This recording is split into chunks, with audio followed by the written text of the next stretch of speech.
something horrifying. They found the remains of a fetus. And the following day, a jogger finds additional human remains nearby. Authorities quickly began testing, and sure enough, everyone's biggest fears finally were confirmed that the remains belonged to Lacey Peterson and to her unborn son, Connor. The discovery is devastating, and it transforms the case overnight. What began as a missing person investigation now becomes a homicide investigation. So there is one detail that immediately stands out to investigators at this point in time: the location where the bodies are found. It happens to be in the very same place that Scott said he was fishing the morning of Lacey's disappearance. This connection becomes one of the most significant points in the entire case against Scott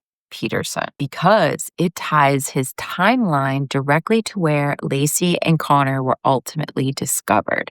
Now, some people who seem to think that Scott Peterson is innocent argue that this was a well-known fact in the media. Anybody who actually is responsible for the murder of Lacey Peterson could have easily planted their bodies there and pointed directly at Scott. So following the discovery, investigators begin to take a closer look at the physical evidence connected to Scott Peterson. A few details emerge as prosecutors will later present in court. First, a strand of hair consistent with Lacey's is found wrapped around a pair of pliers in Scott's boat. Secondly, investigators confirm that Scott had purchased a boat shortly before Lacey had gone missing, and that he hadn't even told people that he had purchased the boat in the first place. Then there was the issue of some man-made anchors. Detectives discover evidence suggesting that Scott may have made some homemade concrete anchors where he stored his boat.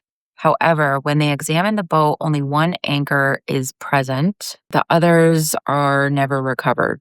Prosecutors later argue that these anchors were used to weigh down Lacey's body.